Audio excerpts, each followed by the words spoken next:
Hi hello ನಮಸ್ಕಾರ. SSLC ಎಟ್ ಪರೀಕ್ಷೆ YouTube ಚಾನಲ್ಗೆ ನಿಮ್ಮೆಲ್ಲರಿಗೂ ಕೂಡ ಆತ್ಮೀಯವಾದ ಪ್ರೀತಿಯ ಸ್ವಾಗತ. ನಾನು ನಿಮ್ಮ ಮ್ಯಾಥ್ಸ್ ಟೀಚರ್ ಕಿಶೋರ್ ಗುಬ್ಬಿ. ಸೊ ಇವತ್ತಿನ ಈ ವಿಡಿಯೋದಲ್ಲಿ ನಾವು ಏರಿಯಾ ರಿಲೇಟೆಡ್ ಟು ಸರ್ಕಲ್ಸ್ ಅಂದರೆ ವೃತ್ತಗಳಿಗೆ ಸಂಬಂಧಪಟ್ಟ ವಿಸ್ತೀರ್ಣಗಳು ಈ ಚಾಪ್ಟರ್ನ LBA ಲೆಸನ್ ಬೇಸ್ಡ್ ಅಸೆಸ್ಮೆಂಟ್ನಲ್ಲಿ ಬರೋ 2 ಮಾರ್ಕ್ಸ್ ಕ್ವಶನ್ಸ್ನ ನಾವು ಇವತ್ತು ಸಾಲ್ವ್ ಮಾಡೋಕೆ ಹೊರಟಿದ್ದೀವಿ. ಸೊ ಸ್ಟೂಡೆಂಟ್ಸ್, ಈ ಚಾಪ್ಟರಿಂದ ನಾವು 3 ಮಾರ್ಕ್ಸ್ನ ಬ್ಲೂ ಪ್ರಿಂಟ್ ನೋಡಿದ್ರು ಕೂಡ ಈ ಚಾಪ್ಟರಿಂದ ನಮಗೆ 3 ಮಾರ್ಕ್ಸ್ ಕ್ವಶನ್ ಒಂದು ಬರುತ್ತೆ ಅಂತ ಹೇಳಿದ್ದಾರೆ, ಹೌದಲ್ವಾ? ಸೊ ನಮಗೆ ಈ ಚಾಪ್ಟರ್ಲಿ LBA 2 marks questions almost 5 questions ಇದೆ. ಅದು ಬಿಟ್ಟು 3 ಮಾರ್ಕ್ಸಲ್ಲಿ ಸ್ವಲ್ಪ ಡಿಫಿಕಲ್ಟ್ ಕ್ವಶನ್ಸು ಅಥವಾ ಇಂಪಾರ್ಟೆಂಟ್ ಕ್ವಶನ್ಸ್ ಅಲ್ಲಿ ಬರುತ್ತೆ. 2 ಮಾರ್ಕ್ಸಲ್ಲಿ ಎಲ್ಲ ಕ್ವಶನ್ಸು ಕೂಡ ಆವ್ರೇಜ್ ಕ್ವಶನ್ಸು, ಅಂದರೆ ಸಾಧಾರಣ ಪ್ರಶ್ನೆಗಳನ್ನ ಕೇಳಿದ್ದಾರೆ. ಸೊ ಈ ಸೆಷನ್ ಅಂದರೆ ಈ ವಿಡಿಯೋನ, ಈ ಕ್ಲಾಸ್ನ ನೀವು ಒಂಥರ ಪ್ರಾಕ್ಟೀಸ್ ಸೆಷನ್ ಅಂತಲೂ ನೋಡ್ಬೋದೇನೋ. ಸೊ ಆದಷ್ಟು ಎಲ್ಲರೂ ಕೂಡ ನಾನು ಯಾವಾಗಲೂ ಹೇಳೋದೇ, ಒಂದು ಬುಕ್ಕು ಒಂದು ಪೆನ್ ಜೊತೆಗೆ ಕೂತ್ಕೊಂಡು ಈ ವಿಡಿಯೋನ ನೋಡಿ, ವಿಡಿಯೋ ಲೆಕ್ಚರ್ನ ಫಾಲೋ ಮಾಡಿ, ನನ್ನ ಜೊತೆಗೇ ಪ್ರಾಕ್ಟೀಸ್ ಮಾಡಿ ಅಂತ ಹೇಳ್ತಾ ಇವತ್ತಿನ ಈ ವಿಡಿಯೋನ ಶುರು ಮಾಡೋಣ. ಮೊದಲಿಗೆ ಈ ಚಾಪ್ಟರ್ ಅಂದರೆ ಈ ಪ್ರಾಬ್ಲಮ್ಸ್ನ ಸಾಲ್ವ್ ಮಾಡೋಕ್ಕೆ ಎಂಟ್ರ್ ಆಗೋಕ್ಕಿಂತ ಮುಂಚೆ ಮೊದಲಿಗೆ ನಮಗೆ ಫಾರ್ಮುಲಾಗಳು ಗೊತ್ತಿರಬೇಕು. ಅಂದರೆ ಈ ಚಾಪ್ಟ್ರಲ್ಲಿ ಬರೋ ಫಾರ್ಮುಲಾಸ್, ಸೂತ್ರಗಳು ನಮಗೆ ಗೊತ್ತಿರಬೇಕು. ಯಾವುದೆಲ್ಲ ಸೂತ್ರಗಳಿವೆ ನಮಗೆ? ವಿ ಹ್ಯಾವ್ ಫಸ್ಟ್ ಗೊತ್ತಿರಬೇಕಿರೋದು ಏರಿಯಾ ಆಫ್ ಸರ್ಕಲ್, ಅಂದರೆ ವೃತ್ತದ ವಿಸ್ತೀರ್ಣ ಇಸ್ ಈಕ್ವಲ್ ಟು πr². ಇದು ಬೇಸಿಕ್ ಫಾರ್ಮುಲಾ ನಮಗೆ ಗೊತ್ತಿರಬೇಕಿರೋದು. ಅದೇ ರೀತಿ area of sector, area of circle ಅಂದರೆ ಪೂರ್ತಿ ಸರ್ಕಲ್ಲು, ಸೆಕ್ಟರ್ ಅಂದರೆ ಒಂದು ವೃತ್ತದಲ್ಲಿ 2 ತ್ರಿಜ್ಯಗಳು ಮತ್ತು ಒಂದು ಕಂಸ, ಅಂದರೆ 2 ರೇಡಿಯಸ್ 1 ಆರ್ಕ್ ಇಂದ ಸೃಷ್ಟಿಯಾಗದೆ ಸೆಕ್ಟರು. ಅದರ ಏರಿಯಾ ಬಂದು θ/360 into πr², where theta is the angle at the centre. ವೃತ್ತದ ಕೇಂದ್ರದಲ್ಲಿ ಇರ್ತಕ್ಕಂಥ ಆ್ಯಂಗಲ್ ಥೀಟಾ. ಓಕೆನಾ? ಸೊ ಇದು ಏರಿಯಾ ಆಫ್ ಸೆಕ್ಟರ್. ಅದೇ ರೀತಿ ಸರ್ಕಂಫರೆನ್ಸ್ ಆಫ್ ಸರ್ಕಲ್ ಗೊತ್ತಿರಬೇಕು, ಅಥವಾ ಸುತ್ತಳತೆ ಅಂತ ಕರಿತೀವಿ ಕನ್ನಡದಲ್ಲಿ, ಇಸ್ ಈಕ್ವಲ್ ಟು 2πr. ಇದು ಒಂದು ವೃತ್ತದ ಸುತ್ತಳತೆ. ಅಂದರೆ ಇಲ್ಲಿ ಸ್ಟಾರ್ಟ್ ಮಾಡಿ ನಾನು ಇಲ್ಲಿಂದ ಎಷ್ಟು ಲೆಂತ್ ಇದೆ ಅಂತ ನೋಡ್ತಾ ಹೋದರೆ, ಟೋಟಲ್ ಒಂದು ರೌಂಡ್ ಫುಲ್ ಚೆಕ್ ಮಾಡಿದ್ರೆ ಅದು 2πr ಇರುತ್ತೆ. ಅದೇ ರೀತಿ ಲೆಂತ್ ಆಫ್ ಆರ್ಕ್ ಅಥವಾ ಕಂಸದ ಉದ್ದ, ಇದರ ಫಾರ್ಮುಲಾ ನೋಡೋದಾದರೆ θ/360 ಇಂಟು 2πr. ಇವೆರಡನ್ನು ರಿಲೇಷನಲ್ಲಿ ಜ್ಞಾಪಕ ಇಟ್ಕೋಬೇಕು. ಈ ಎರಡನ್ನು ಕೂಡ ರಿಲೇಷನಲ್ಲಿ ಜ್ಞಾಪಕ ಇಟ್ಕೋಬೇಕು. ಅಂದರೆ area of circle is πr², area of sector is θ/360 into πr². ಅದೇ ರೀತಿ ಸರ್ಕಂಫರೆನ್ಸ್ ಅಂದರೆ ಸುತ್ತಳತೆ 2πr, length of arc is equal to θ/360 into 2πr. So ಈ 4 ಫಾರ್ಮುಲಾಸು ಗೊತ್ತಿರಬೇಕು. ಅದಾದಮೇಲೆ ನೆಕ್ಸ್ಟು ಇನ್ನೊಂದು ಫಾರ್ಮುಲಾ ಬರುತ್ತೆ, ಯಾವುದಪ್ಪ ಅಂದರೆ ಏರಿಯಾ ಆಫ್ ಸೆಗ್ಮೆಂಟ್ ಅಥವಾ ವೃತ್ತಖಂಡದ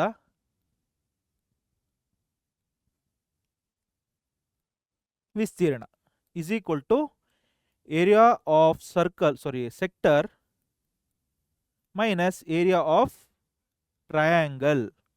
ಅಂದರೆ ವೃತ್ತಖಂಡ ಅಂದ್ರೇನು?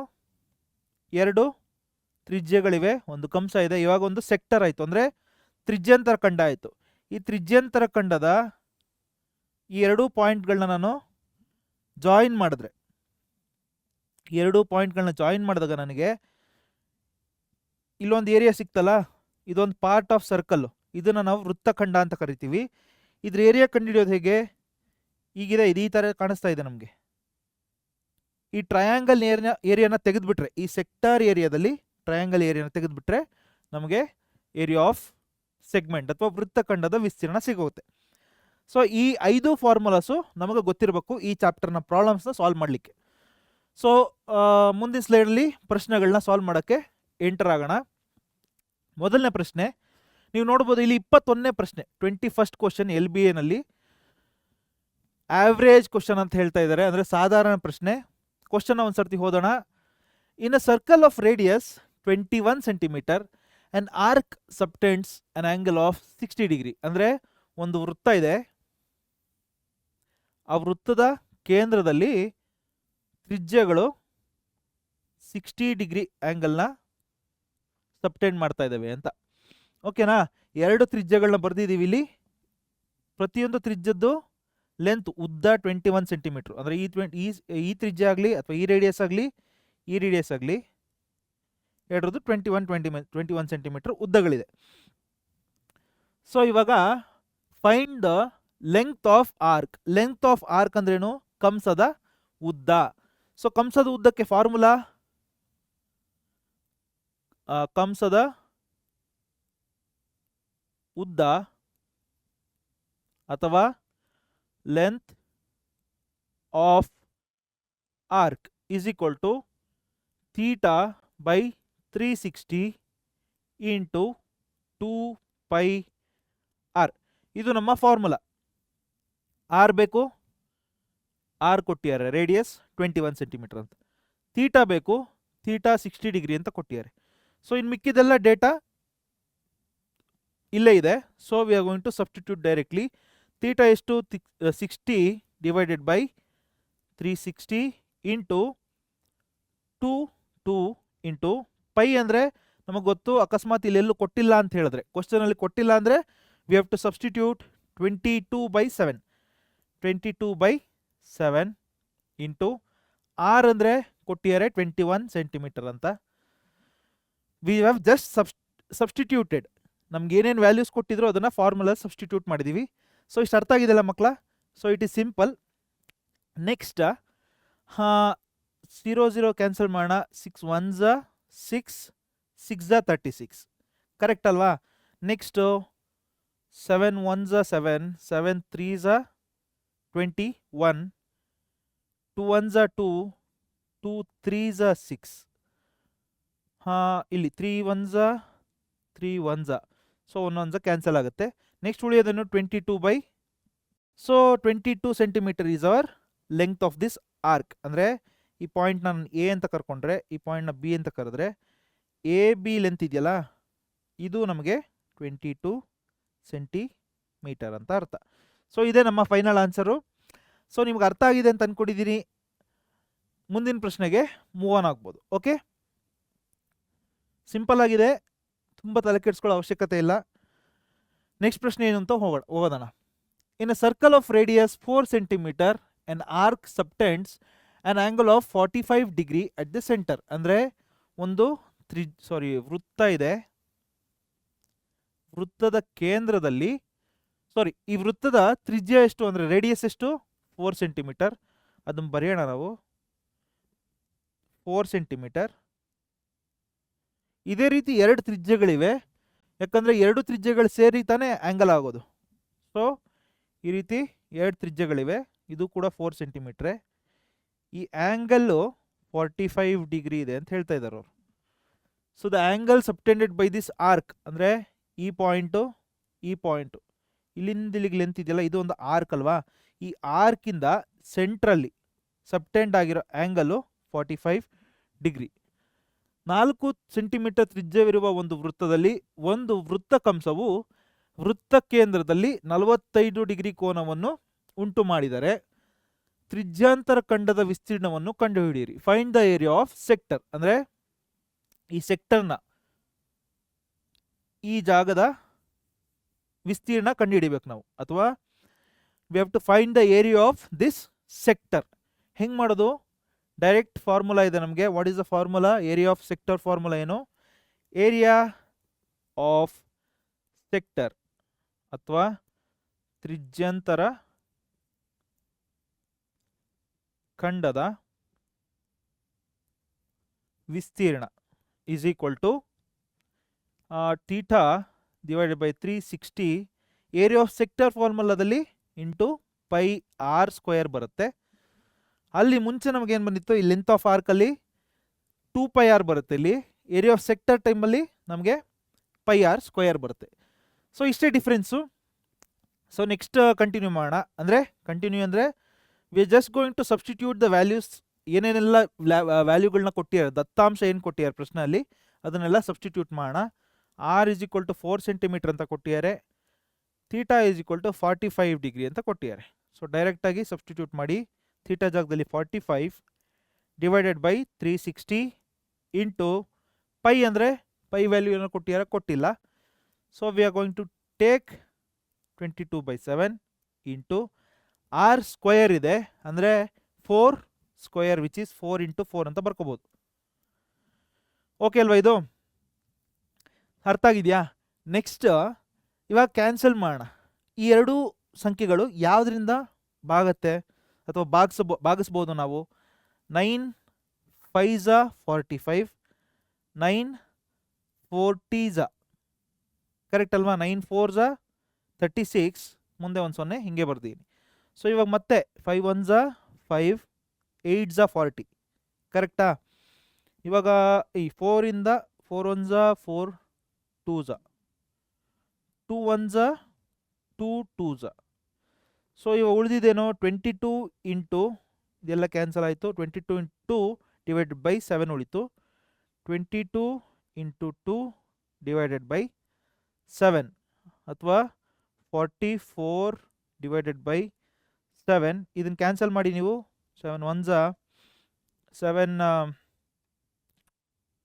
6 42.2 ಮಿಕ್ಕತ್ತೆ. 2 2 14 ಮತ್ತೆ 6 ಉಳಿಯುತ್ತೆ. 7 8 ಅಂದರೆ ಅಪ್ರಾಕ್ಸಿಮೇಟ್ಲಿ ಈಕ್ವಲ್ ಟು 6.28 ಸೆಂಟಿಮೀಟರ್. ನಾವಿಲ್ಲಿ again we should be careful.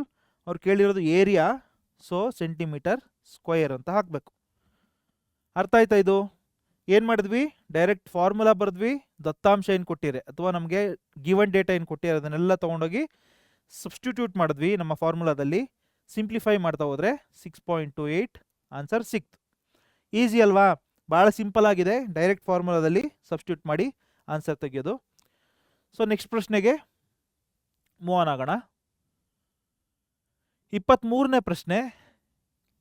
Area of 2 circles, circle 1 C1 ಅಂತ ಕೊಟ್ಟಿದ್ದಾರೆ ಆ್ಯಂಡ್ ಸರ್ಕಲ್ 2 C2 ಅಂತ ಕೊಟ್ಟಿದ್ದಾರೆ, R 92 centimetre square and 62 centimetre square respectively. Okay, next find the radius of circle 3. ಇನ್ನೊಂದು ಸರ್ಕಲ್ದು ಯಾವುದೋ radius ಕೇಳ್ತಾ ಇದ್ದಾರೆ. ಆ ಸರ್ಕಲ್ ಬಗ್ಗೆ ಏನು ಹೇಳ್ತಾ ಇದ್ದಾರೆ ನಮಗೆ? Whose area is equal to sum of the areas of circle 1 and circle 2. ಅಂದರೆ ಈ ಚಿತ್ರ ಬರೆಯೋಣ. ಇದು ಸರ್ಕಲ್ 1, ಓಕೆನಾ? ಇದು ಸರ್ಕಲ್ 2. ಓಕೆ, ಎರಡು ವೃತ್ತಗಳು C1 ಮತ್ತು C2 ವಿಸ್ತೀರ್ಣಗಳು ಕ್ರಮವಾಗಿ 92 ಸೆಂಟಿಮೀಟರ್ ಸ್ಕ್ವಯರ್ ಮತ್ತು ಎರಡನೇದು 62 ಸೆಂಟಿಮೀಟರ್ ಸ್ಕ್ವಯರ್. ಎರಡು ವೃತ್ತಗಳ ವಿಸ್ತೀರ್ಣಗಳು ಅಂದರೆ the areas of both this triangles are given. Both this circles are given. Correct ಅಲ್ವಾ? ಸರ್ಕಲ್ 1 ಏರಿಯಾ ಬಂದು 92, ಸರ್ಕಲ್ 2 ಏರಿಯಾ ಬಂದು 62. C1 ಮತ್ತು C2 ಎರಡೂ ವೃತ್ತಗಳ ವಿಸ್ತೀರ್ಣದ ಮೊತ್ತಕ್ಕೆ ಸಮನಾದ, ಅಂದರೆ ಎರಡೂ ವೃತ್ತಗಳ ವಿಸ್ತೀರ್ಣವನ್ನು ನಾವು ಮೊತ್ತ ಮಾಡಿ ಅಂದರೆ ಆ್ಯಡ್ ಮಾಡಿ ಎಷ್ಟು ಬರುತ್ತೆ? 92 + 62, 92 62 415 ಕರೆಕ್ಟಾ? 154 ಸೆಂಟಿಮೀಟರ್ ಸ್ಕ್ವಯರ್ ಇರ್ತಕ್ಕಂಥ ಇನ್ನೊಂದು ವೃತ್ತ ಇದೆ. ಈ ವೃತ್ತದ ಏರಿಯಾ ಬಂದು 154, ಅಂದರೆ ಇದ್ರ ವಿಸ್ತೀರ್ಣ ಬಂದು 154 ಸೆಂಟಿಮೀಟರ್ ಸ್ಕ್ವಯರ್. ನಾವು ಕಂಡುಹಿಡಿಬೇಕಿರೋದೇನು? ಇದರ ತ್ರಿಜ್ಯ ಎಷ್ಟಿದೆ ಅಂತ ಕೇಳ್ತಾ ಇದ್ದಾರೆ. ಪ್ರಶ್ನೆ ಈ ರೀತಿ ಅರ್ಥ ಮಾಡ್ಕೋಬೋದಾ ನಾವು? C1 ಮತ್ತು C2 ಏರಿಯಾಗಳು ಕೊಟ್ಟಿದ್ದಾರೆ, ಅವೆರಡರ ಮೊತ್ತ 154 ಬಂತು. 154 ಇರ್ತಕ್ಕಂಥ ವೃತ್ತದ ತ್ರಿಜ್ಯ ಎಷ್ಟು ಅಂತ ಕೇಳ್ತಾ ಇದ್ದಾರೆ. ಸೊ ನಾವು ಬರೀಬೋದು sum of areas of C1 and C2 is equal to 92 + 62, ಹೌದಲ್ವಾ? ಅಥವಾ C1 ಮತ್ತು C2 ವೃತ್ತಗಳ ವಿಸ್ತೀರ್ಣದ ಮೊತ್ತ is equal to 92 + 62 which is 154 centimetre square. ಇವಾಗ ನಮಗೆ ಸರ್ಕಲ್ 3 C3ಯ ವಿಸ್ತೀರ್ಣ ಸಿಕ್ತು. ಅಂದರೆ C3 ಎಂಬ ವೃತ್ತದ ವಿಸ್ತೀರ್ಣ ನಮಗೆ 54 ಅಂತ ಸಿಕ್ತು. ನಾವೀಗ ಏನು ಕಂಡುಹಿಡಿಬೇಕಿರೋದು, ರೇಡಿಯಸ್ 3. ಇದನ್ನು ನಾವು ಇದಕ್ಕೆ ರೇಡಿಯಸ್ ಕೊಟ್ಟಿಲ್ಲ, R1 ಅಂತ ಕರೆಯೋಣ, ಇದು R2 ಅಂತ ಕರೆಯೋಣ, ಇದು R3 ಅಂತ ಕರೆಯೋಣ, ಅಥವಾ R ಅಂತ ಕರೆದ್ರು okay. Is equal to how much ಅಂತ ಕೇಳ್ತಾ ಇದ್ದಾರೆ, ಹೌದಲ್ವಾ? ನಮಗೆ ಗೊತ್ತು ಏರಿಯಾ ಆಫ್ ಸರ್ಕಲ್ ಅಥವಾ ವೃತ್ತದ ವಿಸ್ತೀರ್ಣ is equal to pi R square ಅಂತ. ಪೈ ಅಂದ್ರೇನು? 22/7 ಇಂಟು ಆರ್ ಸ್ಕ್ವಯರ್ ಅಂದರೆ ಗೊತ್ತಿಲ್ಲ ನಮಗೆ, R square which is equal to, ಅಂದರೆ ಇದನ್ನು ಯಾವುದಕ್ಕೆ ಸಮೀಕರಿಸ್ಬೇಕು ನಾವು? 154ಗೆ ಸಮೀಕರಿಸಬೇಕು. 154 ಕ್ಯಾಲ್ಕುಲೇಟ್ ಮಾಡಿದ್ರೆ ಎಷ್ಟು ಬರುತ್ತೆ ನೋಡಿ. ಇದನ್ನು ನಾನು ಈ ಚಿತ್ರನ ಅಳಿಸ್ತಾ ಇದ್ದೀನಿ ಇವಾಗ ಸದ್ಯಕ್ಕೆ, ಕ್ಯಾಲ್ಕುಲೇಟ್ ಮಾಡೋಕ್ಕೆ ಜಾಗ ಇಲ್ಲ ಅಂತ ಹೇಳಿ. ಸೊ ಕ್ರಾಸ್ ಮಲ್ಟಿಪ್ಲೈ ಮಾಡಿ 22 into R square, 22 R square divided by 7 is equal to 7 into 1 ಅಂದರೆ 7, 154 ಆಗುತ್ತೆ. ಕ್ರಾಸ್ ಮಲ್ಟಿಪ್ಲೈ ಮಾಡಿದ್ರೆ R square is equal to, ಈ 7 ಮೇಲೆ ಹೋಗುತ್ತಾ, 154 ಇಂಟು 7 ಡಿವೈಡೆಡ್ ಬೈ 22 ಕೆಳಗಡೆ ಬರುತ್ತೆ. ಕ್ಯಾನ್ಸಲ್ ಮಾಡಿ ನೋಡೋಣ. 2 11 2 7 14, 1 ಮಿಗುತ್ತೆ, 14 ಆಯಿತು, ಮತ್ತೆ 7 7 1 11 1 11 7 7 ಇಂಟು 7 7 ಸ್ಕ್ವಯರ್ ಅಂತ ಬರೀಬೋದಲ್ವಾ. R square is equal to 7 square, taking square root on both sides. R is equal to, ಒಂದು ಕೆಲಸ ಮಾಡ್ತೀನಿ, ಇಲ್ಲಿ ಬರಿತೀನಿ ನಾನು. ಆರ್ ಈಸ್ ಈಕ್ವಲ್ ಟು ನಮಗೆ 7 ಸೆಂಟಿಮೀಟರ್ ಅಂತ ಬಂತು. ಅಂದರೆ ನಮ್ಮ C3 ಅಂದರೆ ಸರ್ಕಲ್ 3 ಇತ್ತಲ್ಲ, 3ನೇ ವೃತ್ತ, ಆ ವೃತ್ತದ ತ್ರಿಜ್ಯ ಬಂದು, ರೇಡಿಯಸ್ ಬಂದು 7 ಸೆಂಟಿಮೀಟರ್ ಅಂತ ಆಯಿತು. ಸೊ ನಿಮಗೆ ಅರ್ಥ ಆಯ್ತು ಅಂತ ಅಂದ್ಕೊಂಡಿದ್ದೀನಿ. ಮೊದಲಿಗೆ ನಾವು ಎರಡು ವೃತ್ತಗಳ ವಿಸ್ತೀರ್ಣವನ್ನು ನಾವು ಆ್ಯಡ್ ಮಾಡ್ಕೊಂಡ್ವಿ, 154 ಬಂತು. ಇದನ್ನು ಯಾವುದಕ್ಕೆ ಸಮೀಕರಿಸಿದ್ವಿ? ಪೈ ಆರ್ ಸ್ಕ್ವಯರ್ಗೆ ಸಮೀಕರಿಸಿದ್ವಿ ಅಥವಾ ಈಕ್ವೇಟ್ ಮಾಡಿದ್ವಿ.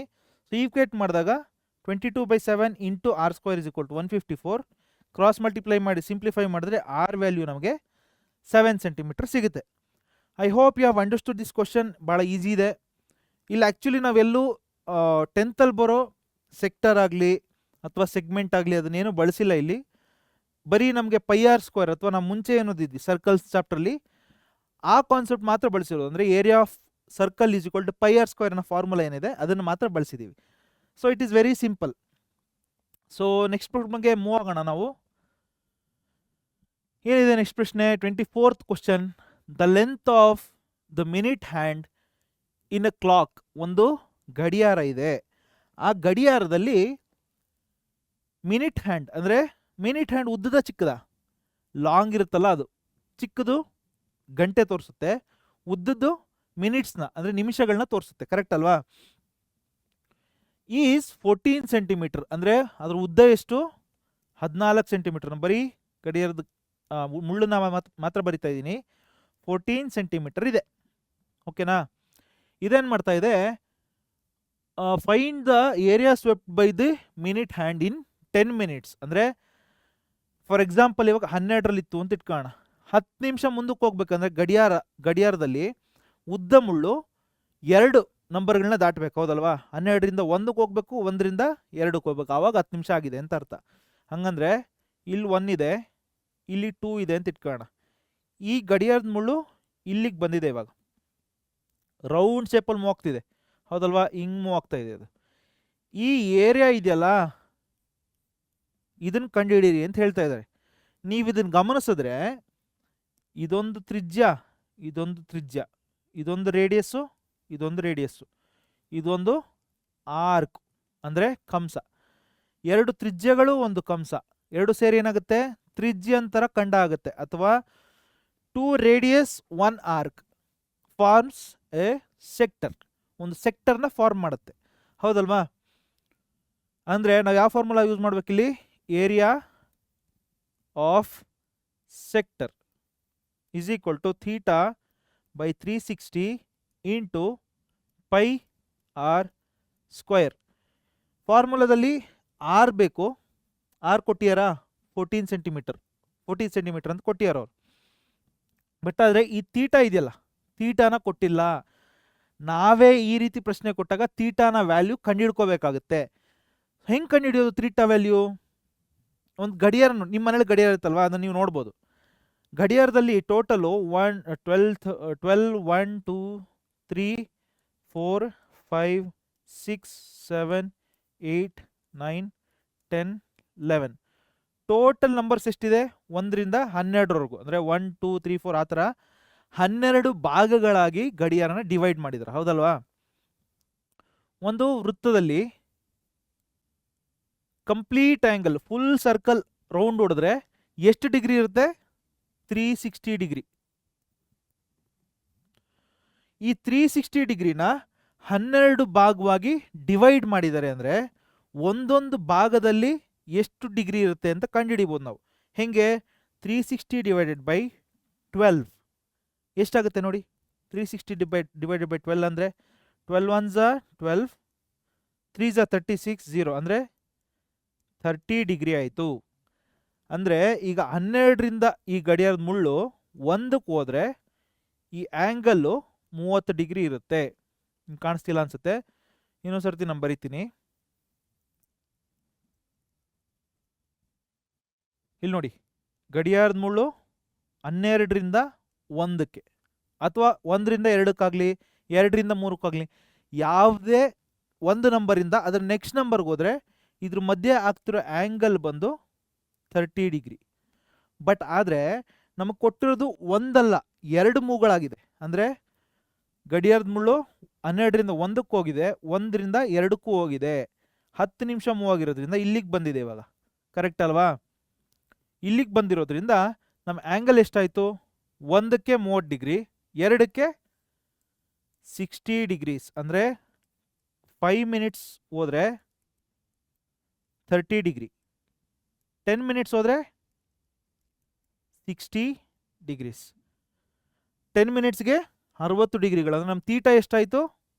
60 ಡಿಗ್ರಿ ಆಯಿತು. ಈ ಸೆಕ್ಟರ್ನ ಏರಿಯಾ ನಮಗೆ ಕಂಡುಹಿಡಿಯಕ್ಕೆ ಹೇಳ್ತಾ ಇದ್ದಾರೆ. ಸೆಕ್ಟರ್ನ ಏರಿಯಾ ಅಂದರೆ ತ್ರಿಜ್ಯಂತರ ಖಂಡದ ವಿಸ್ತೀರ್ಣ. ತ್ರಿಜ್ಯಂತರ ಖಂಡದ ವಿಸ್ತೀರ್ಣ theta by 360 into pi R square.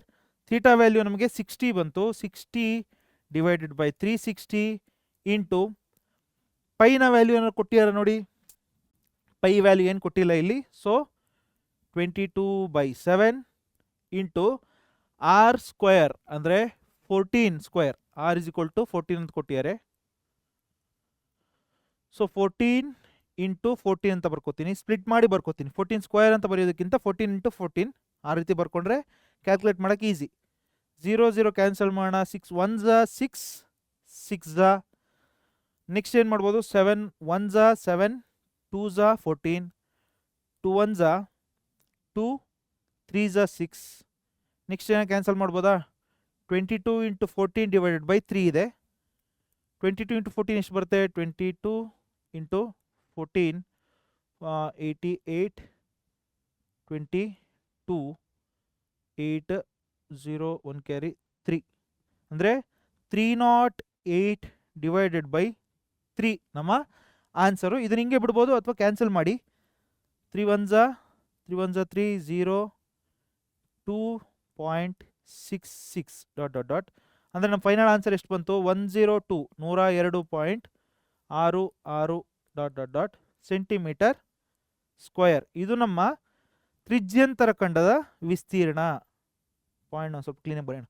Okay, 102.666 ಇದು ನಮ್ಮ ಈ ತ್ರಿಜ್ಯಂತರ ಖಂಡದ ವಿಸ್ತೀರ್ಣ. ಓಕೆ, ಸೊ ಸಿಂಪಲ್ ಫಾರ್ಮುಲಾ ತಗೊಂಡ್ವಿ. ಫಸ್ಟು ನಾವು ಆ್ಯಂಗಲ್ ಎಷ್ಟು ಅಂತ ಕ್ಯಾಲ್ಕುಲೇಟ್ ಮಾಡಿದ್ವಿ, ಆಮೇಲೆ ಅದು ಸಬ್ಸ್ಟಿಟ್ಯೂಟ್ ಮಾಡಿದ್ವಿ. ಸಿಂಪ್ಲಿಫೈ ಮಾಡ್ಕೊಂಡು ಹೋದರೆ 102.666 dot dot dot centimetre square ನಮ್ಮ ತ್ರಿಜ್ಯಂತರ ಖಂಡದ ವಿಸ್ತೀರ್ಣ ಅಥವಾ ಏರಿಯಾ ಆಫ್ ಸೆಕ್ಟರ್ ವ್ಯಾಲ್ಯೂ ಬಂತು.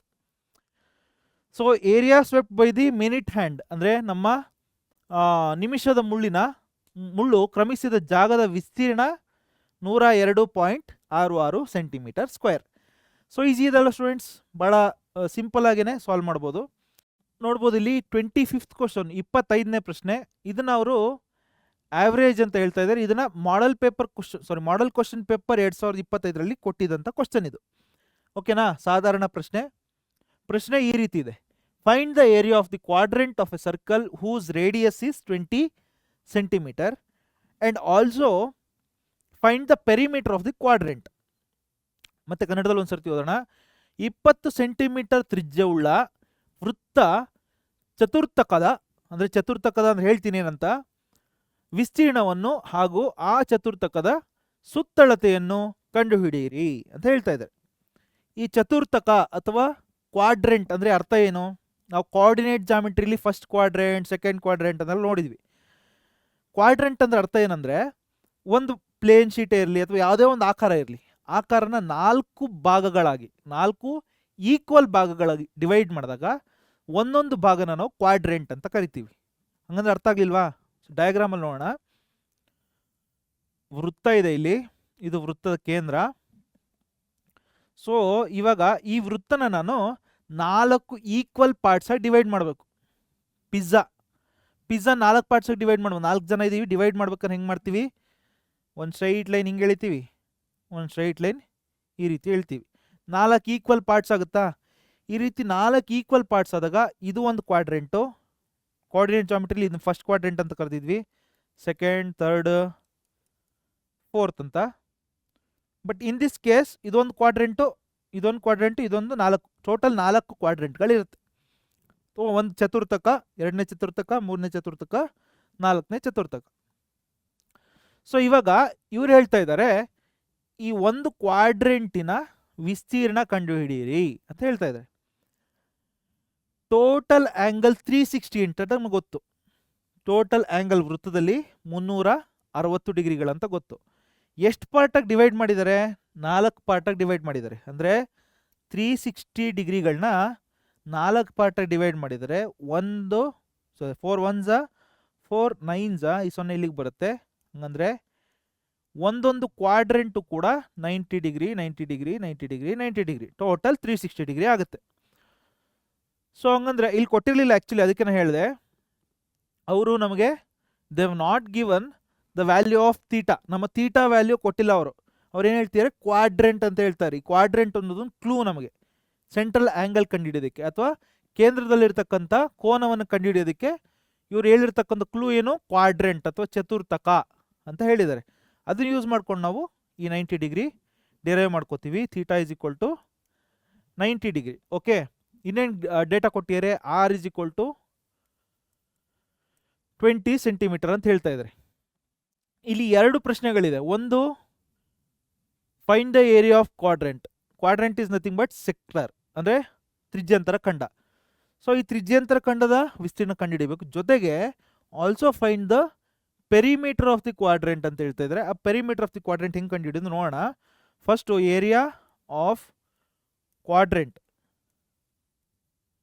Is nothing but the area of sector ಅಥವಾ ಚತುರ್ಥಕದ ವಿಸ್ತೀರ್ಣ. ಅದನ್ನು ಏನಂತ ಕರಿಬೋದು? ತ್ರಿಜ್ಯಾಂತರ ಖಂಡದ ವಿಸ್ತೀರ್ಣ ಅಂತ ಬರಿಬೋದು ನಾವು, which is nothing but θ/360 into πr². ಇದು ನಮ್ಮ ಫಾರ್ಮುಲಾ. ಥೀಟಾ ವ್ಯಾಲ್ಯೂ ಏನು? 90 divided by 360 into pi value ಕೊಟ್ಟಿಯಾರಾ? ಪೈ ವ್ಯಾಲ್ಯೂ ಕೊಟ್ಟಿಲ್ಲ. 22/7 ಇಂಟು r² ಅಂದರೆ 20 ಇಂಟು 20. ಕರೆಕ್ಟ್ ಅಲ್ವಾ? 20 ಸೆಂಟಿಮೀಟರ್ ಅಂತ ರೇಡಿಯಸ್ ಕೊಟ್ಟಿದ್ದಾರೆ, ಅಥವಾ ತ್ರಿಜ್ಯದ ವ್ಯಾಲ್ಯೂ 20 ಸೆಂಟಿಮೀಟರ್. ಸೊ r² ನಾನು 20 ಇಂಟು 20 ಸ್ಪ್ಲಿಟ್ ಮಾಡಿ ಬರ್ಕೋತೀನಿ. 0 0 ಕ್ಯಾನ್ಸಲ್ ಮಾಡೋಣ. 9 1s 9, 4s 36. ನೆಕ್ಸ್ಟ್ ಏನು ಕ್ಯಾನ್ಸಲ್ ಮಾಡ್ಬೋದು? 4 1s 4, 5s. ಸೊ ಡಿನಾಮಿನೇಟರ್ ಇಲ್ಲಿ 1 ಬಂತು. ಇನ್ನೂ ಕ್ಯಾನ್ಸಲ್ ಮಾಡ್ಲಿಕ್ಕಾಗುತ್ತಾ? ಮತ್ತೇನಾಗಲ್ಲ. 5 ಇಂಟು 20 ಅಂದರೆ 25 100. 100 into 22 which is 2200. 2200 divided by 7. ಇದನ್ನು ಕ್ಯಾನ್ಸಲ್ ಮಾಡಿದ್ರೆ ನೀವು 314.28 ಮುಂದಕ್ಕೆ ಹೋಗುತ್ತೆ. ಸೊ 314.28 ಏನಿದು ನಮ್ಮ ಏರಿಯಾ ಆಫ್ ಕ್ವಾಡ್ರೆಂಟ್ ಅಥವಾ ಚತುರ್ಥಕದ ವಿಸ್ತೀರ್ಣ ಸೆಂಟಿಮೀಟರ್ ಸ್ಕ್ವೇರ್. ನಮ್ಮ ಮೊದಲನೇ ಪ್ರಶ್ನೆಗೆ ಉತ್ತರ ಏನು ಅಂದರೆ ಚತುರ್ಥಕದ ವಿಸ್ತೀರ್ಣ ಏರಿಯಾ ಆಫ್ ಕ್ವಾಡ್ರೆಂಟಿಗೆ ಆನ್ಸರ್ ಏನು 314.28 314.28. ಇದು ಮೊದಲನೇ ಪ್ರಶ್ನೆಗೆ. ಇನ್ನೊಂದು ಪ್ರಶ್ನೆ ಇದೆ, ಪೆರಿಮೀಟರ್ ಆಫ್ ಕ್ವಾಡ್ರೆಂಟ್. ಈ ಚಿತ್ರನ ಅಳಿಸ್ತಾ ಇದ್ದೀನಿ ಇವಾಗ ಒಂದು ನಿಮಿಷ.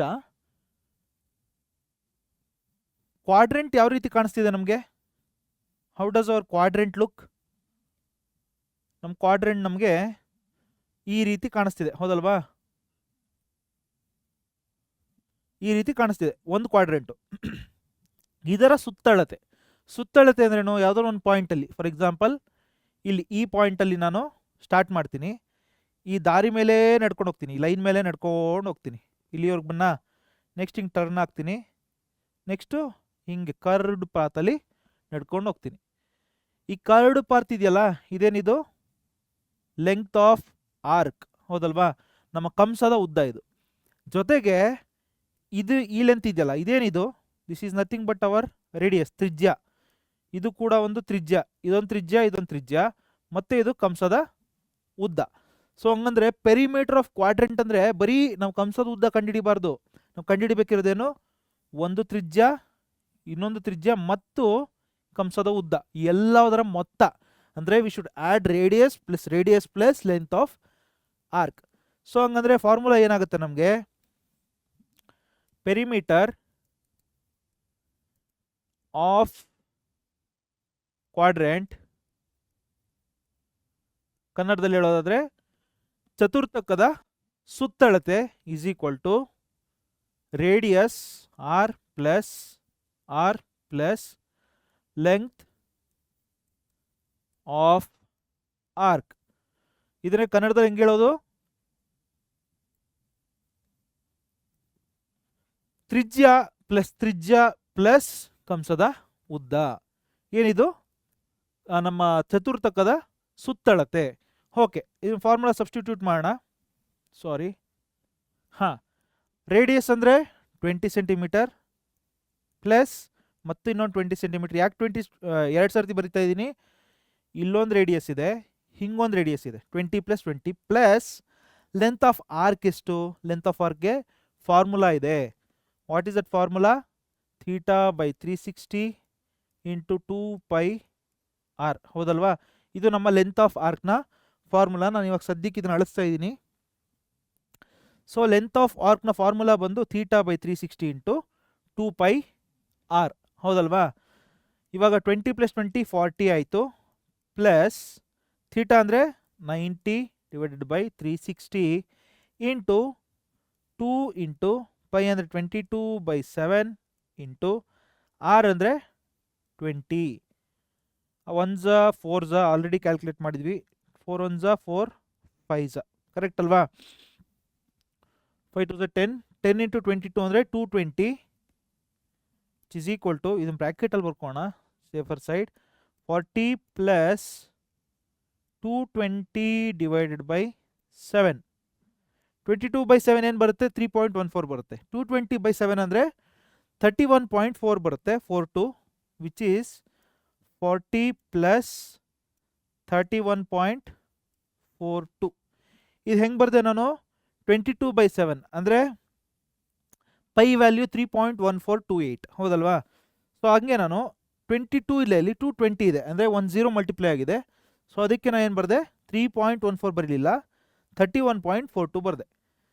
So which is equal to 40 + 30 70, 71.42 centimetre ಅಂತ ಬರೀಬೇಕು. ನಿಮ್ಗೆ ಅದು ಕಾಣಿಸ್ತಿಲ್ಲ ಅಂದರೆ ಮತ್ತೆ ಇಲ್ಲೊಂದು ಸರ್ತಿ ಬರೆದಿರ್ತೀನಿ ನಾನು, ಅಕಸ್ಮಾತ್ ಕಾಣಿಸ್ತಿಲ್ಲ ಅಂದರೆ. 71.42 ಸೆಂಟಿಮೀಟರ್. ಓಕೆನಾ? ಇದೇನಿದು? ಪೆರಿಮೀಟರ್ ಆಫ್ ಕ್ವಾಡ್ರೆಂಟ್ ಅಥವಾ ಚತುರ್ಥಕದ ಸುತ್ತಳತೆ. ಸೊ ಸ್ಟೂಡೆಂಟ್ಸ್, ಈ ಪ್ರಾಬ್ಲಮ್ಸ್ ಕೂಡ ತುಂಬ ಈಸಿಯಾಗೇ ಇದೆ.